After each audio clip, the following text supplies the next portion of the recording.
Out here at Portage Lake, part of Waterloo Recreation, place I used to come as a kid. Practically the only place I used to come as a kid. So we're going to see it as adults and see how we like it and give you guys some information on it. It's a little over an hour from us, southwest of Ann Arbor, I guess you'd say. So we got a perfect spot here. It backs up to shade. You have the tent right there. The other side of that's the playground for Micah. Got a nice little spot to make the food where I can get down and check in with you guys later. As long as I can make a sound, my artistry will be around. Long after I'm in the ground and one person feels what I spit, I have purpose. It was worth it. What up, though, and welcome to the first of what will likely be many of our state park, campground, and recreation area reviews. First thing first, just wanted to let everyone know that Portage Lake Campground is not to be confused with Big Portage Lake. There's actually several Portage Lakes in Michigan, come to find out. But this is the one that's located near Chelsea, that's in the Waterloo Recreation Area. Now, when I was a young child and my parents were still married, they appeared to be straight up hippies. We even had a couple of Volkswagen buses. Getting away from the city was definitely a common theme with them, and they really liked to find more low-key places to visit and spend time at, less crowded and something that felt like their own. At some point, they skipped over to Wampler's Lakes of the area and found a smaller campground that was lesser known called the Portage Lake Campground. It's within the Waterloo Recreation Area, the largest park in the Lower Peninsula of Michigan. There are 6 campgrounds located within Waterloo. Portage Lake is one of the lakes and campgrounds that are the furthest west within Waterloo Recreation. It's located in Grass Lake, Michigan on Seymour Road, and I've left a link to it in the comments. The campground itself is a mixture of families and RVers who spend much of their lives on the road. Everyone's respectful. The most noise that you'll get at night is some kids playing, and every site is very clean and well kept. We were lucky enough to get a site that was right along the trail closest to the beach, but practically every spot is a good spot. We managed to get the last campsite available, and while that was partly due to last-minute planning around the 4th of July weekend, I'd booked far in advance. Portage Lake Campground has become quite popular, and many of its visitors are professionals. They'll even book out an entire holiday weekend just to stay one of the 3 or 4 nights. I will note that them doing this actually makes the campground less full, and that's a plus to everyone else, but still, reserve in advance. We'll rate things on a 1 to 5 scale when we visit these parks going forward, and as far as cleanliness, we'll give Portage a 5. We'll also give it a 5 as far as its visitors, the people who surround you, especially for an extended stay.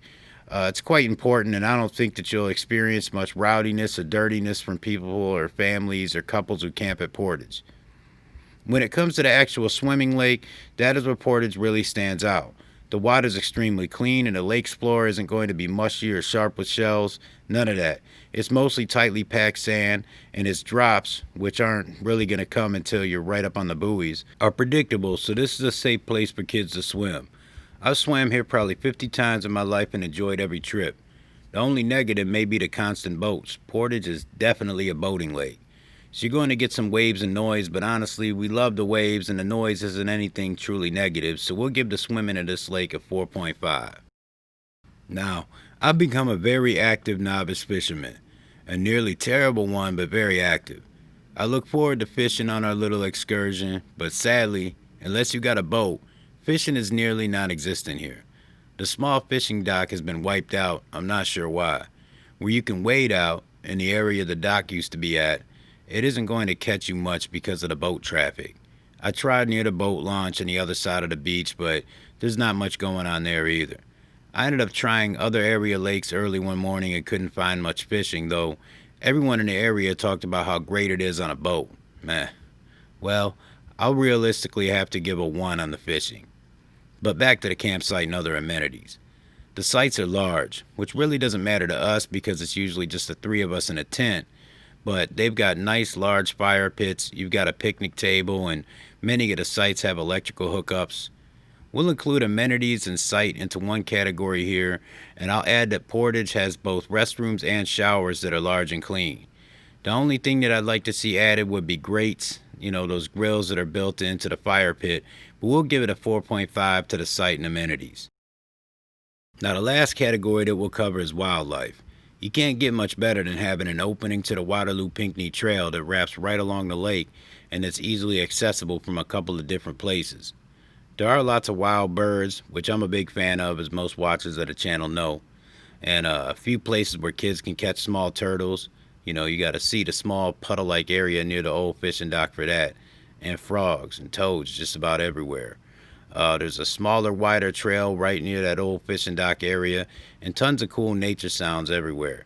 A few more fish would have been nice, but even compared to some of the more nationally recognized places that we've been, we'll give the wildlife experience of Portage Lake a 4.5 as well. There's also a nature center right down the road that's part of the Waterloo Rec Area as well. Overall, we had a great experience at Portage Lake Campground. I'd also recommend day visits to the lake. They've got a concession stand that's reasonably priced, room to grill, as I said earlier, a great beach to swim at, and it's definitely ideal for kids. The lack of fishing is the only negative, but I know that that's not everyone's main concern, and that's why we got the different categories. For a family or even a couple, Portage Lake Campground is perfect. With an overall score of 24.5 out of 30, we suggest checking it out next time you're in the area. It's definitely Minivan musician approved and recommended.